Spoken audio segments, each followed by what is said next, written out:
In this session, I have a drum set recorded with just one microphone, and my goal is to add detail and definition by adding samples. So let's check out an excerpt of the recording.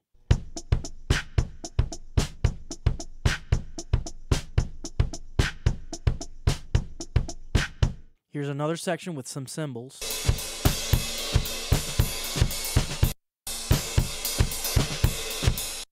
The artist for this track is Tangowhiskyman, and they recorded the drums with one microphone.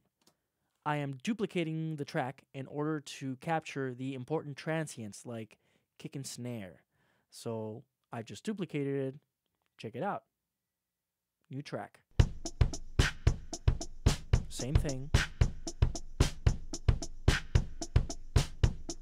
So I'm going to start chopping off stuff and deleting everything but the snare hits.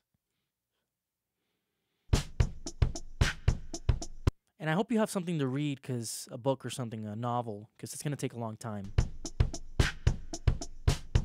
I'm kidding. I'm not going to put you through the whole process. I'm going to fast forward in a second, but I just want to test this out real quick. Snare hits, double checking. Hey, oh, hey, oh. Are you still awake? How's your day going, by the way? A little small talk while I do this? Just kidding. Just 1 second. Okay, that's enough. I'm going to fast forward to later in the tune, later in the process. All right, so fast forward, boom. All the tracks are isolated. It's been 10 hours now.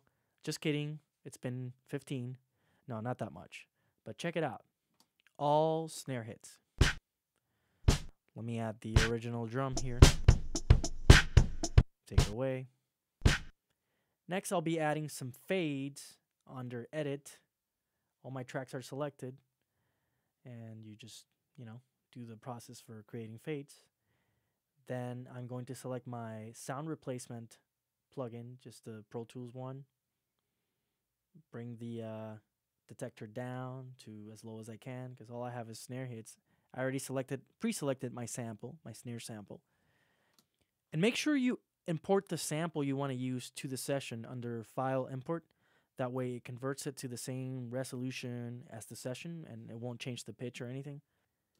And what I'm browsing for here on the plugin is to make sure that my detection level on that little yellow fader is at the right level so that it, detects the transients of the snare hits.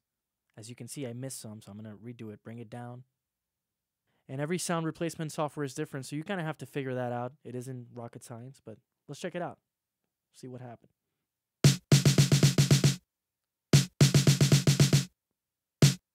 New snare sound, which sounds a little bit robotic, but together with the drum track, it'll sound just fine. And there's a little bit of latency here, which I'm going to manually adjust. And, kind of line it up. You kind of have to trial and error this, make sure that it just sits well. This is nice. Without the drum. With. I hope you heard the difference. Now I will be setting up a sidechain compressor, which will be triggered by the snare hit, the new snare hit, the sample, and the compressor will be on the full drum set. So every time that snare hits, the full drum set is going to duck in volume. So I'm just I'm setting that up, and I need to. I'm missing something. Okay, my send. What's going on? Oh, my send. Yeah, it's on 0. So. Oh yeah, that's fair. That's a bit of extreme, but it's working. So just want a little bit of that.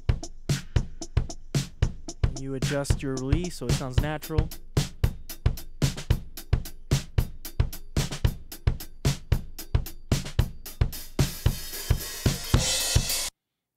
Okay.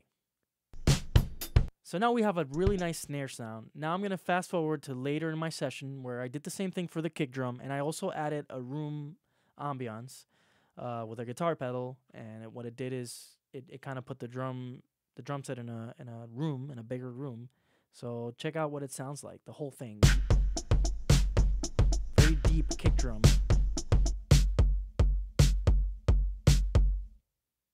No room. It's just the samples with the room, the full thing.